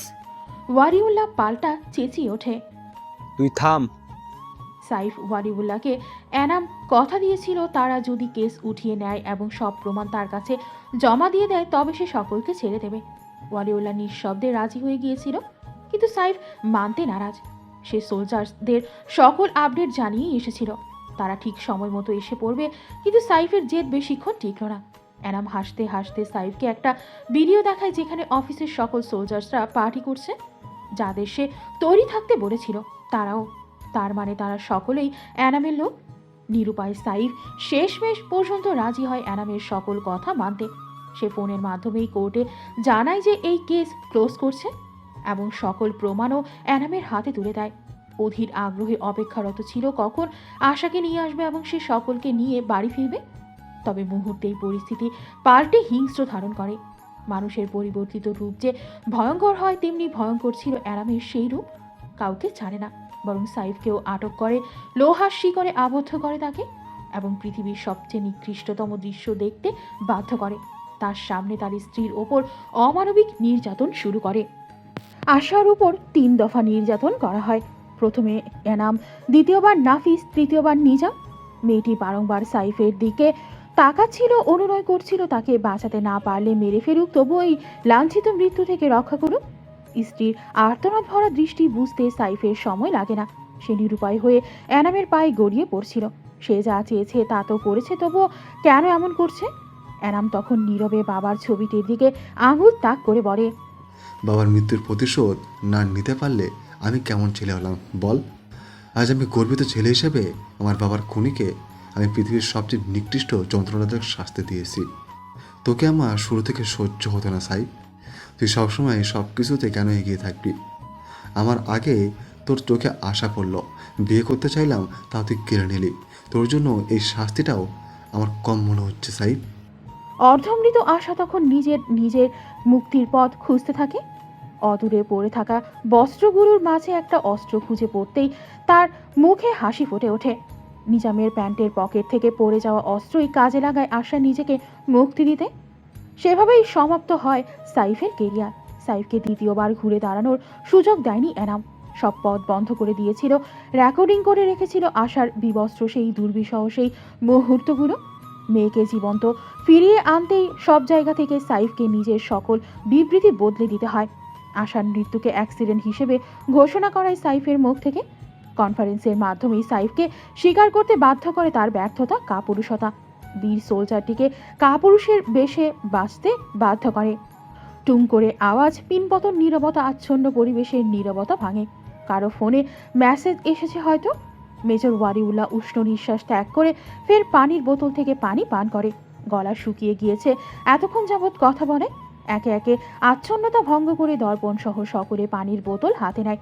সকলে নিশ্চুপ, নিঃশ্বার। অতিরিক্ত চমকপ্রদ এই তথ্য যেন তাদের নির্বাক করে দিয়েছে। মেজর ওয়ালিউল্লাহ তপ্ত শ্বাস ফেলে দর্পণের উদ্দেশ্যে বলল, আপনি একদিন বলেছিলেন আমি সবটা জেনেও কিভাবে চুপ করে আছি। আপনি আপনার প্রশ্নের উত্তর পেয়েছেন নিশ্চয়ই, নাকি এর থেকেও বিদঘুটে অতীতের প্রয়োজন এমন কাপুরুষের জীবনযাপন গ্রহণ করার জন্য? আশা করি আজকের পর থেকে ছিয়াশা চৌধুরী থেকে দূরত্ব বজায় রাখবেন। সাইফ চৌধুরীর কাছে সম্বল বলতে ওইটুকু ছাড়া আর কিছুই নেই, আর এইটুকু নিয়ে কোনো শঙ্কা নেই সাইফ সহ্য করতে পারবে না। দর্পণ জবাব দেয় না, কেউ কোনো প্রতি উত্তর করে না। সুবেদার জেনারেল এনামের নাম শুনেছে থেকেই থম মেরে আছে। এই নমনীয় হাস্যোজ্জ্বল সত্তার আড়ালে এত ক্রূরতা বিদ্যমান। আলেমের ঘরে উৎপন্ন এক জালিম। দেয়ালে কৃত্রিম চাঁদ তারা জ্বলজ্বল করছে। বিছানার এক কিনারায় গুটিয়ে শুয়ে আছে আদুরে মেয়েটি। সাইফ ধীর গতিতে এগিয়ে যায় মেয়ের কাছে। হাঁটু গেড়ে ঠিক মেয়ের সামনে বসে। চুলগুলো চিকচিক করছে তেলের কারণে। সাইফের চোখ ছলছল করে উঠল। আগে চুপি চুপি রাতে ঘুমানোর পর তেল দিয়ে দিত হতো, কিন্তু এখন আর তার প্রয়োজন পড়ে না। সাইফ অশ্রুসিক্ত নয়নে মেয়ের হাতটি আঁকড়ে ধরে, আরেক হাতে মুখের ওপর পড়ে থাকা অবিন্যস্ত চুলগুলো গুছিয়ে নেয়। ফিস ফিস করে বলে, পাপা, তোমার খুশি ছিনিয়ে নেওয়ার কথা চিন্তাও করতে পারি না প্রিন্সেস, কিন্তু আমি নিরুপায়। পাপাকে ক্ষমা করে দিও। বেটা খচ্চর, তোকে চুমু খাবো আমি? আমার জীবনে এমন খারাপ মুহূর্ত আসার আগে আমি দুনিয়া থেকে বিদায় নিতে পছন্দ করব। কাঠখোট্টা মানুষ কোথাকার, কাঠকে গিয়ে চুমু খা তুই। কোনো মেয়ে ওই সিগারেট পোড়া কালো ঠোঁটে চুমু খাবে না। অদরকারি একটা জিনিস কেটে পানিতে ভাসিয়ে দে। রাতের শুনশান নীরবতা ভেঙে লিভিং রুম জুড়ে ঝনঝনিয়ে উঠল রিনরিনে নারী কণ্ঠে। সরব চোখ তুলে তাকায় দর্পণ, নিগুড় দৃষ্টিতে একবার দেখে নেয় মেয়েটির চঞ্চল অঙ্গিভঙ্গি। পুনরায় কফিতে চুমুক দিতে দিতে মনোযোগ হয় নিজ কাজে। পুরো রান্নাঘর এলোমেলো করে ফেলেছে। ঘড়ির কাঁটায় রাত 1টা পার হয়েছে বহুক্ষণ। ঘরে কোনো খাবার নেই। ফ্রোজেন পরোটা, নাগেটস, কাবাব সব শেষ। এখন খাবে কি? খুঁজতে খুঁজতেই একটা কৌটা পেল, সেটা খুলতেই বক্স বের হলো। চকোসের বক্স এটা। সিয়াসা বাচ্চাদের মতো দুধে চকোস ভিজিয়ে খায়, তার জন্যই কিনেছিল। কৌটাটির ভেতরে আরও খাবার রয়েছে, সব বাজে খাবার, প্রিঙ্গলস, সোন পাপড়ি, পিনাট বার, মার্শম্যালো, চকলেটস। সে আতিপাতি না করে ওটা নিয়েই লিভিং রুমের সোফায় বসে পড়ল। রাতটুকু এগুলো খেয়েই কাটিয়ে দেবে। সকাল 10টায় কোর্টে উপস্থিত হতে হবে। এখন বাড়তি ঝামেলা করার ইচ্ছা মোটেও নেই। চকোস দুধে ভিজিয়ে খেতে শুরু করলো। খারাপ না, বরং বেশ সুস্বাদু। সে আমোদেই পেট পুরে খেলো। সম্মুখে বিশালাকার মনিটরে তখনও নারীটি নানা অঙ্গি ভঙ্গি করে কথা বলছে, আর কাঠখোট্টা মেজরটি বাচ্চাদের মতো চকোস খেতে খেতে সেই আঙ্গি ভঙ্গি মনোযোগ সহকারে দেখছে। কথা মতো সকাল 10টায় সাইফ, আশফাক, মেজর ওয়ালিউল্লাহ, সেনাপ্রধান জেনারেল এনাম সহ ট্রাই-7 জড়িত সকল কর্মকর্তারা উপস্থিত হয় কোর্টে। প্রত্যেকের বিবৃতি দর্পণকে সুস্পষ্টভাবে ভুল প্রমাণিত করে। কোর্ট দর্পণকে আরেকবার প্রশ্ন করে সে কী চাইছে। দর্পণ নির্বিকার জানায় কোর্ট যেই সিদ্ধান্ত নেবে সেটাই তার সিদ্ধান্ত, তার অন্য কোনো মতামত নেই। আরও একবার ট্রাই-7 নামক কেসটি অসমাপ্ত ঘোষণা করে ক্লোজ করা হয়। আরও একবার সততা হেরে যায় অন্যায়ের কাছে। জেনারেল এনাম দর্পণকে সহানুভূতি প্রকাশ করে, সাহস দেয় একটাতে অসফল হয়েছে তো কি হয়েছে, আরও 5টাতে সফল হবে। দর্পণ হাসি মুখে সুক্রিয়া জানিয়েছে। 6টা ক্যাসিনো, 3বার এমন কোনো অনৈতিক কাজ নেই যা সেখানে হয় না। মাদক সাপ্লাই, নারী বেচাকেনা, দেহ ব্যবসা, মোট কথা যুব সমাজকে শেষ করার জন্য আপনি একাই যথেষ্ট। মোজাম্মেল সাহেব, আপনাকে তো এনকাউন্টারের আদেশ দিলেও কম পড়ে যাবে। পুরুষালী নরম কণ্ঠে সম্মুখের প্রৌঢ় লোকটির ঘাম ছুটে গেল। পরনে পাঞ্জাবি, মাথায় টুপি, সাফেদ লম্বা দাড়ি ঝুলছে। পাক্কা হাজি, অথচ এই বেশভূষার আড়ালে আল্লাহ তাআলার সৃষ্টিকেই ধ্বংস করছে। ন্যাপকিনের সাহায্যে ঘাম মুছতে গেলেই দর্পণ ব্যগ্র কণ্ঠে বলে, গরম লাগছে তাই না? আমি এসির পাওয়ার আরও কমিয়ে দিচ্ছি। ওয়েট, সরকার এত সব ফ্যাসিলিটিস সরবরাহ করে তো সব আপনাদেরই সেবায়, আমরা তো শুধুমাত্র সেবক মাত্র। আপনার কাছে কি প্রমাণ রয়েছে যে আপনার বক্তব্য সত্য? লোকটি থমথমে মুখে জিজ্ঞাসা করে। দর্পণ হো হো করে হেসে উঠল, হাসতে হাসতে বলল, হাজি সাহেব, আপনি একজন সংসদ সদস্য, উপরোক্ত আল্লাহ তাআলার পাক্কা লয়াল গোলাম। দিনে দুপুরে কিছু খাওয়া কিন্তু আপনার শোভা পায় না। আমি খালি হাতে আপনাকে এত দূর ডেকে পাঠাবো, এতটা মতিভ্রম আমার হয়নি। বলেই সে একটা ফাইল এগিয়ে দিল। মোজাম্মেল হোসেন সেটিতে চোখ বোলায়। চেয়ারে দুলতে দুলতে দর্পণ গম্ভীর গলায় বলল, ওপর মহল থেকে আদেশ এসেছে মোজাম্মেল সাহেব, আপনার অরাজকতার দিন দিন বেড়েই চলেছে যে সেনাবাহিনীর চোখে পড়ে গেলেন। এর সমাধান? দর্পণ নড়ে চড়ে বসে। তার নড়াচড়া দেখে মোজাম্মেল হোসেন ফিচেল হাসে। পাশ থেকে একটা কালো সুটকেস উঠিয়ে দর্পণের দিকে এগিয়ে দেয়। দর্পণ সেদিকে তাকায় না, চাপা কণ্ঠে বলে, আপনার পুরো ক্যারিয়ার রক্ষার পারিশ্রমিক হাজি সাহেব, হাতের মুঠো খুলুন। মোজাম্মেল হোসেন আরও একটা সুটকেস তুলে এগিয়ে দেয় দর্পণের দিকে। দর্পণ দুটো সুটকেস নিয়ে পাশে দাঁড়ানো সুবেদারের হাতে দেয়। সুবেদার হতভম্ব হয়ে সুটকেস দুটো তুলে নেয়। দর্পণ পুনরায় গম্ভীর মুখে বলল, কিছুদিন উৎপাত বন্ধ রাখুন, বাকিটা আমি সামলে নেব। মোজাম্মেল হোসেন মাথা নাড়ে। ফের সুনিশ্চিত হতে জিজ্ঞাসা করল। এ নিয়ে দ্বিতীয়বার কোনো সমস্যা হবে না তো? বক্র হাসি জায়গা করে নেয় দর্পণের ওষ্ঠপুটে, পাল্টা প্রশ্ন ছুড়ে বলে, আপনার সন্দেহ আছে আমার উপর? হাজি সাহেব, আমি একবার যেই জিনিসে হাত দিই তা গোড়া থেকে নির্ভুল না করে ছাড়ি না। সেনাবাহিনীর মাঝে আপনাকে নিয়ে আর অন্য কোনো চর্চা হবে না, আমি হতে দেব না। আপনি নিশ্চিন্তে বাড়ি যান। মোজাম্মেল হোসেন প্রসন্ন হলো দর্পণের আত্মবিশ্বাসী কণ্ঠে। সে হাসি মুখে বেরিয়ে যায় সেখান থেকে। দর্পণ ঘড়িতে একবার চোখ বুলিয়ে তটস্থ ভঙ্গিতে তাকিয়ে দাঁড়িয়ে থাকা সুবেদারের দিকে নজর সরিয়ে শীতল কণ্ঠে শুধায়, কিছু বলবেন সুবেদার সাহেব? সুবেদার ইতস্তত করতে লাগলো। দর্পণ ফের গম্ভীর গলায় বলে, কিছু বলার থাকলে বলুন, মেয়েদের মতো মিনমিন করবেন না। মেয়েদের বদনাম সংযুক্ত বাক্যটি বেশ মনে ধরল সুবেদারের। স্যার মেয়েদের বদনাম করেছে? সহমত প্রকাশ করে আহ্লাদে আটখানা হয়ে বলল, একদম ঠিক কথা বলেছেন স্যার, মেয়েরা প্রচুর মিনমিন করে। দর্পণ ফাইল রেখে শীতল দৃষ্টিতে তাকায় সুবেদারের দিকে। সরব ইনফর্মাল লুক লুকিয়ে নিজের ফর্মাল লুকে ফিরে আসলো। তটস্থ হয়ে বলল, স্যার আমি বলতে চাচ্ছিলাম যে আপনি যেগুলো করছেন এটা না, মানে আপনি তো এমন নন, এটা তো ঠিক না। তাহলে তার মাঝে আর আমাদের মাঝে পার্থক্য কি রইল? আমি কেমন সেটা ম্যাটার করে না সুবেদার সাহেব। ম্যাটার হলো আমাদের বর্তমান আইনি ব্যবস্থা মানেই হলো এটা। আর আমরা তো দিন ভুলেই কাজ করছিলাম। আইনের লোক হয়ে আমরা আইনের বাইরে কি করে করতে পারি, তাই এখন থেকে আইনের সঠিক ব্যবহার করছি। আপনিও এটা যত তাড়াতাড়ি মানতে শিখবেন ততই আপনার জন্য ভালো হবে। আপনি যত অনৈতিক কাজ করবেন তত ধনী ক্ষমতাধর হবেন। আপনার পরিবার, মা বোন ততই সেফ থাকবে। সুবেদার অবাক হলো বেশ স্যারের কথায়, তবে কথাটির অর্থ বুঝতে তার অসুবিধা হয়নি। সে নিজেও জানে দেশে এমন কোনো সরকারি প্রতিষ্ঠান নেই যেখানে হাত বদল হয় না। সততার পথে কেউ বেশিক্ষণ টিকতে পারে না, টিকতে দেয়া হয় না। তবে এর মানে তো এই না যে তারা হার মেনে নেবে। তার মনক্ষুণ্ণ হলো, অপরাধবোধ জাগলো ভেতরে ভেতরে, প্রকাশ করে না। চুপ করে স্যারকে সেলুট জানিয়ে বেরিয়ে যেতে নেয়। দরজা পর্যন্ত যেতেই দিলজার এবং জবরুল ভেতরে ঢোকে। শ্বাস প্রশ্বাস ঘন, তাদের চেহারা ঘরমাক্ত তৈলাক্ত। সুবেদার যেতে যেতে তেরসা চোখে তাদের দেখে, খোঁচা মেরে বলে, কত নাম্বার বিশ্বযুদ্ধ জয় করে এসেছেন? জবরুল শান্ত দৃষ্টিতে তাকায় সুবেদারের দিকে, কোনো জবাব দেয় না। দিলজার ফিরেও তাকায় না তার দিকে। এই লোককে তার থেকে ভালো কে চেনে? সুবেদারের কপাল কুঁচকে যায় দিলজারের ডোন্ট কেয়ার ভাব দেখে। তাকে পাত্তা না পেলে কি আর তার একটা অঙ্গ খেয়ে পড়ে যাবে নাকি? তাদের দেখতেই দর্পণ এগিয়ে আসে, বলে, আমি তাকে কথা দিয়েছি দ্বিতীয়বার তাকে নিয়ে সেনাবাহিনীর মাঝে কোনো চর্চা হবে না। আমরা কথা রাখতে পারবো তো? দিলজার মাথা দুলিয়ে গম্ভীর গলায় বলল, অবশ্যই স্যার। দর্পণ মৃদু হেসে বলল, গুড। সুবেদার কপাল কুঁচকে সকলকে দেখে যাচ্ছে। আগা গোড়া কিছুই যখন না বুঝলো না তখন সোজা হেঁটে বেরিয়ে যায়। সৌন্দর্যের পসরা নিয়ে হাজির হওয়া বর্ষাকালের প্রভাবে শহরে ফুটপাত ঘেঁষা, ঢালু রাস্তা কদাকার। পাহাড়ি জনজীবনে বর্ষাকালের প্রভাব যেন একটু বেশি পরিলক্ষিত হয়। পাহাড়ের গায়ে লেপ্টে থাকা স্যাঁতসেঁতে শ্যাওলা পিচ্ছিল রাস্তা, মাটির সোদা গন্ধযুক্ত পরিবেশ বেশ নজর কাড়া।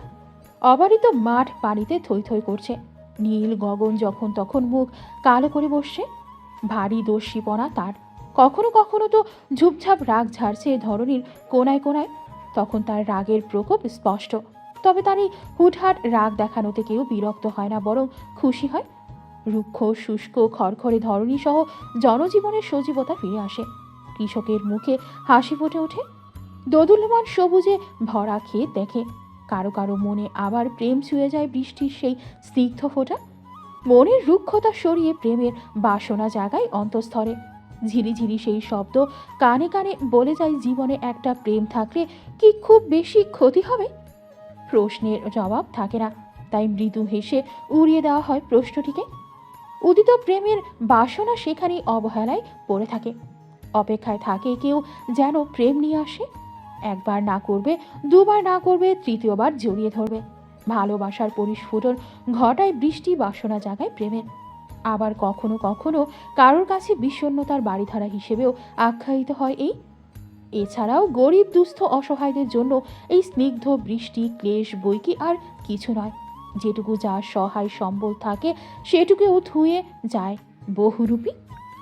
বৃষ্টি থেমেছে 5 মিনিট হবে। ক্ষীণ সময়ে আকাশ একদম পরিষ্কার ফকফকা। চলন্ত গাড়িতে তখনও ওয়াইপার্স সামনে পেছনে উইন্ড শিল্ড পরিষ্কার করছে জমে থাকা বিন্দু বিন্দু পানির কণাগুলো সরিয়ে। সম্মুখে লম্বা ট্রাফিক জ্যাম। দিলজার গাড়ি ইউটার্ন নিয়ে রাস্তার ওপারে কিছুটা ফাঁকা জায়গায় নিয়ে যায়। উৎকণ্ঠিত কণ্ঠে শুধায়, স্যার আমরা এখানে কেন আসলাম? দেহাবহ স্থির, দৃষ্টি চঞ্চল। দৃষ্টির সেই চঞ্চলতা বজায় রেখেই দর্পণ জবাব দেয়, এখনকার খাবার অনেক সুস্বাদু দিলজার সাহেব। দিলজার ঘাড় দুলিয়ে বলে, ঠিক আছে। পেছনের সিটে বসা সুবেদার জবরুল একবার কৌতূহলী দৃষ্টি চারিদিকে ঘুরিয়ে আনে। এখানে রেস্টুরেন্টটা কোথায়? স্যার আজ অফার করেছে একসাথে লাঞ্চ করার। সকলে বিনা বাক্য ব্যয়ে রাজি হয়ে যায়। সেই সুবাদেই এখানে আসা। দর্পণের চঞ্চল দৃষ্টি স্থির হয় রাস্তার ওপারে 6তলা শপিং কমপ্লেক্সের সামনে ফুটপাতের ওপর দাঁড়িয়ে কফি হাতে দাঁড়িয়ে থাকা নারীটির ওপর। তপ্ত শ্বাস ফেলে পূর্ণ দৃষ্টিতে একবার আগাগোড়া পর্যবেক্ষণ করে। হাঁটু পর্যন্ত শিফন জর্জেটের সাদা ফ্রক, কোমর সমান খোলা চুলে সাদা একটি বো ক্লিপ দিয়ে বাঁধা, মুখে খানিক কৃত্রিমতা সাজসজ্জা। নগ্ন সুগঠিত পা দুটোতে চোখে যেতেই পৌরুষ চিত্ত নড়ে উঠল। এমন অস্বাভাবিক দুর্গতি তার মাঝে সেই প্রথম থেকেই দেখা যায়। এটা তার এক অসহায়ত্ব, যেখানে পৃথিবীর কোনো নারী তার সামনে উলঙ্গ বসে থাকলেও তার মধ্যে কোনো বিচলতা দেখা যায় না। সেখানে এই নারীর বস্ত্র একটু এদিক সেদিক হলেও নিজের ওপর কন্ট্রোল নামক শব্দটির প্রয়োগ করতে হয়। প্রতিবারের ন্যায় হাঁসফাঁস করে ওঠা অন্তঃস্থল প্রচণ্ড অবহেলায় গাম্ভীর্যতার আড়ালে ঢাকা পড়ে যায়। দৃষ্টির নমনীয়তা উবে যায়। এহেন সাজসজ্জা সহ্য হলো না কাঠখোট্টা মেজরটি। গনগনে আওয়াজে দিলজারকে আদেশ ছুড়ে বলে,